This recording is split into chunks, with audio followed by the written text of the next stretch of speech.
In 2022, employees at a key bank branch in Newcastle, Washington noticed something odd when they arrived for work one morning. There appeared to be a leak coming from one of the ceiling tiles. Initially, they suspected it was due to heavy rains, so they called their facilities company and someone was sent out to inspect the damage. They quickly discovered that a 3 by 3 foot hole had been cut in the roof of the building. The bank then called police to further investigate. Officers arrived and spoke to the facilities crew, who informed them that it didn't appear that anyone was hiding in the ceiling.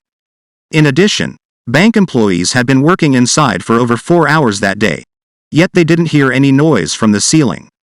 Thus, bank employees, the facilities crew and police officers all came to the same conclusion.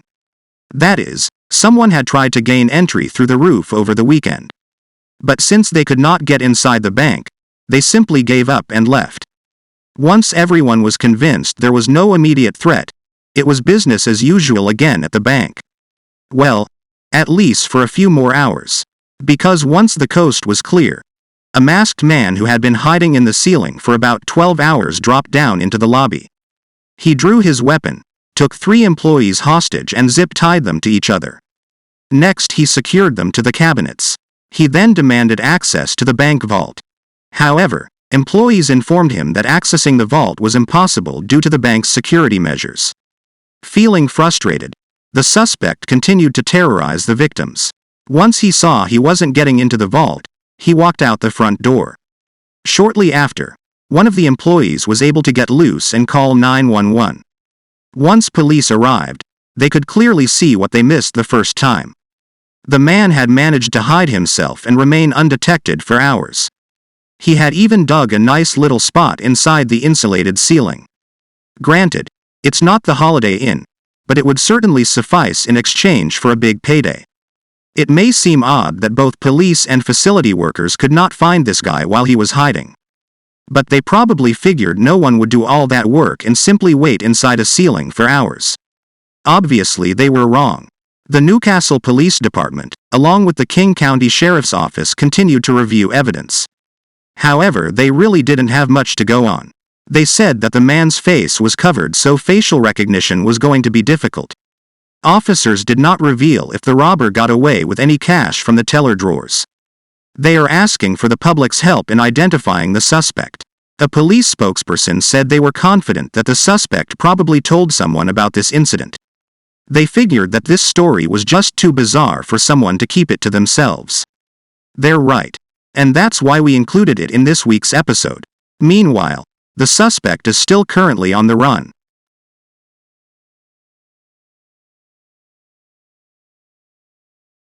In 2003, a father in Des Moines, Iowa was playing with his son Brian. It was Father's Day and he wanted to spend some quality time with little Brian, who was 10 years old at the time. Perhaps you picture a father and son enjoying a nice walk together. Or maybe a private moment where they talk about life. And some dads may even let their kids bury them in sand at the beach. But this father in Iowa had another fun way to bond with his son. He wanted to show him how handcuffs work. The dad used to do security work, so he happened to own a pair of handcuffs. The son was then instructed to take the handcuffs and lock them around his dad's wrists. Once the handcuffs were secured, the demonstration was over. The dad then asked the son for the key to unlock his wrists. However, they could not find the key. Since these were professional handcuffs, the dad wound up calling the West Des Moines Police Department to have the cuffs removed. Normally, you would expect the police to remove the cuffs and the dad could go home. He and his son would then have fond memories of the time dad got stuck in a pair of handcuffs on Father's Day. But while officers were removing the handcuffs, they performed what they called a routine check on the dad. After running his name through their database, they discovered 2 outstanding warrants for his arrest. They then placed the dad back in handcuffs and arrested him. There's an obvious lesson here. Don't lock yourself in handcuffs unless you have the key nearby. And more importantly, if you have warrants, stay away from the police. While it may have been easy to hide from law enforcement in the past, times have changed. We've done stories on people who've been caught even after leaving the country. As for little Brian, not only did he get to see how handcuffs work, he also got to witness an actual arrest. Now that's a Father's Day they'll never forget.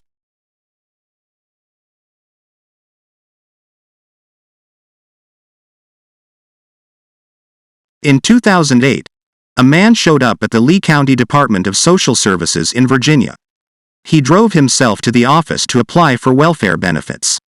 While it's quite normal to see people drive their cars up to the Department of Social Services, there was something unusual about this man's vehicle. Someone noticed that he was driving a Hummer, a 2004 H2 Hummer to be exact. In 2004, that particular model had a base price of $50,000. If you are applying for welfare benefits, you probably don't want to show up in an expensive vehicle. Even if you simply borrowed a friend's fancy car, it's sure to attract attention. And let's face it, something like this will also make a few folks angry.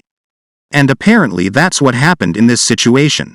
Someone saw this guy show up in a Hummer and they also noticed that the vehicle had Michigan license plates. Of course, there's nothing wrong with driving a Hummer in Virginia with Michigan plates, but apparently someone thought it was strange. They even took down the license number of the vehicle and reported the information to the sheriff's office.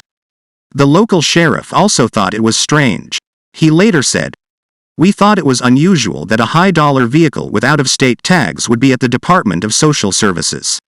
So we ran the tag and found out that it was stolen." Patrol officers were notified to be on the lookout for the vehicle. It was eventually located in the parking lot of a Walmart in Ben-Hur. Officers then set up a surveillance on the vehicle and waited until the driver came out of the store, entered the vehicle and began to drive away. Officers then initiated a stop and charged the driver with possession of stolen property. The Hummer was reported stolen in Knoxville, Tennessee.